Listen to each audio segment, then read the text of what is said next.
हरियाणा चुनाव में विनेश के खिलाफ प्रचार करने के सवाल पर उन्होंने कहा कि पार्टी कहेगी तो प्रचार करूंगा। यह बृजभूषण शरण सिंह का बयान है।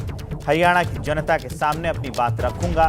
विनेश ने हरियाणा की बेटियों को बदनाम किया है, जनता सबक सिखाएगी। साथ ही आरोप लगाया कि भूपेंद्र हुड्डा और दीपेंद्र हुड्डा ने राजनीति के लिए बेटियों का इस्तेमाल किया है। जब गीदड़ की मौत आती है वो शहर की ओर भागता है। नमस्कार, मैं हूं आपके साथ अरविंद। आप देख रहे हैं मुझे अपने ही मंच अरविंद दिल से पर। दोस्तों, क्या बृजभूषण शरण सिंह ने मोदी शाह का, बीजेपी का बड़ा नुकसान कर दिया है? जो अल्लबल वो बकने में लगा था, बीजेपी ने उसे नहीं रोका। तीर कमान से और शब्द जुबान से जब निकल जाते हैं तो दोबारा वापस नहीं लौटते।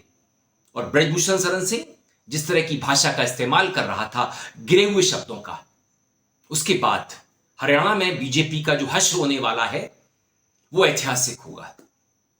हो सकता है उसकी ये हार ऐतिहासिक हो और इतिहास में कुछ इस तरह से दर्ज हो कि बीजेपी के ही एक पूर्व बाहुबली सांसद ने, जिसका नाम बृजभूषण शरण सिंह हुआ करता था, उसने बीजेपी का बड़ा नुकसान किया था। बीजेपी के ताबूत में आखिरी कील ठोकने का काम किया था हरियाणा विधानसभा चुनाव में। बृजभूषण शरण सिंह ने कहा, जिस तरह से महाभारत में पांडवों ने द्रौपदी को दांव पर लगाया था, क्या कांग्रेस ने विनेश फोगाट को इन चुनावों में दांव पर लगाया है? आपने इसको 5000 साल पहले महाभारत से जोड़ा है। तब एक बार दांव पे लगाई गई थी, एक बार फिर 5000 साल बाद। ऐसे यार आप लोग बात पकड़ लेते हो। जिसे जब घटनाएं घटती हैं तो दिमाग चलता है। अब महाभारत के समय द्रौपदी को दांव पर रख करके जुआ खेला गया था और हार गए। इसका क्या मतलब है? ये बात हम सबको नाक बार गुजरी, हमें इस पर ऐतराज था और हरियाणा के लोगों ने साफ कह दिया, वो हरियाणा आकर के दिखाए, उसका स्वागत लात घूंसों से किया जाएगा। मतलब वहां पर वो आएगा तो पिटेगा, उसकी ठुकाई होगी।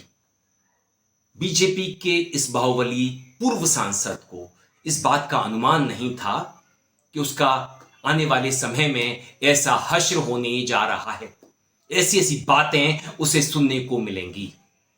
याद कीजिए किस तरह से हमारी महिला पहलवानों ने, बजरंग पुनिया ने, उनके साथियों ने दिल्ली के जंतर मंतर पर बृजभूषण के खिलाफ एक एफआईआर लिखवाने के लिए हफ्तों संघर्ष किया था, आंदोलन किया था, और किस तरह से दिल्ली पुलिस ने उनके साथ बुरा बर्ताव किया था। जिन महिला पहलवानों ने, जिस बजरंग पुनिया ने इस देश का मान सम्मान दुनिया भर में बढ़ाने का काम किया, भारत का मस्तक ऊंचा किया, भारत के तिरंगे की शान बढ़ाई, उसी के बारे में इस बृजभूषण ने जिस तरह की भाषा का इस्तेमाल किया है। इसने यह भी कहा, पेरिस ओलंपिक में बेईमानी से विनेश फोगाट पहुंची थी, उन्होंने छल किया था। शुरू से कांग्रेस इस षड्यंत्र में शामिल थी, लेकिन हम जहाँ तक हमारी सोच है कि कांग्रेस भी एक दिन पछताएगी। गलत ढंग से ट्रायल दे करके, गलत ढंग से बिना ट्रायल के ये खेले हैं। 1.5-2 साल से कुश्ती की गतिविधि को इन्होंने बिल्कुल बंद करा रखा है, इन्होंने हाईजैक कर रखा है।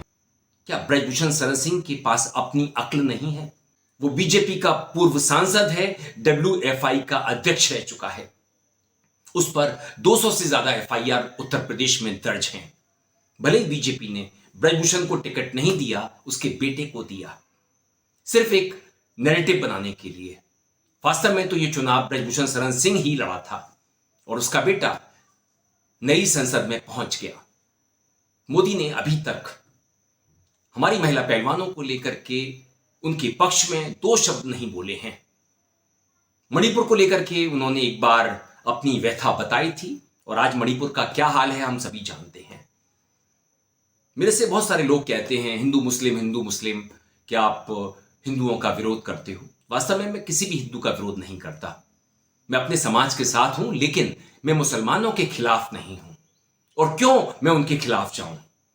और ये हमारी महिला पहलवान तो हिंदू बेटियां हैं, बजरंग पुनिया हिंदू हैं, मगर ये सब बीजेपी वालों को, आरएसएस वालों को दिखाई नहीं देता।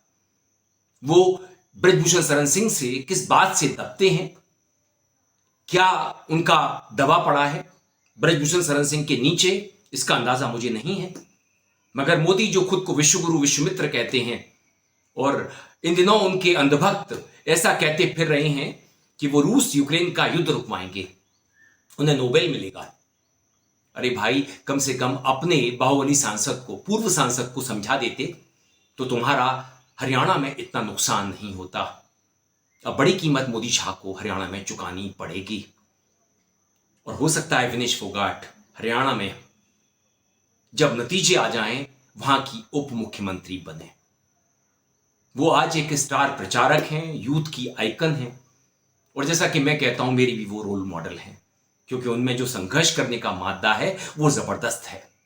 हमारे युवाओं को उनसे सीखना चाहिए। दोस्तों, वीडियो पसंद आए तो आप इसे लाइक कीजिए, दोस्तों साथियों में खूब शेयर कीजिए, चैनल को सब्सक्राइब भी कर दीजिए, बेल आइकन का घंटी जैसा बटन जरूर दबाइए जिससे कि आने वाले वीडियो की आपको नोटिफिकेशन मिल सके। आपकी प्रतिक्रियाओं का मुझे इंतजार रहेगा, मेल आईडी और कमेंट बॉक्स में जरूर कीजिएगा।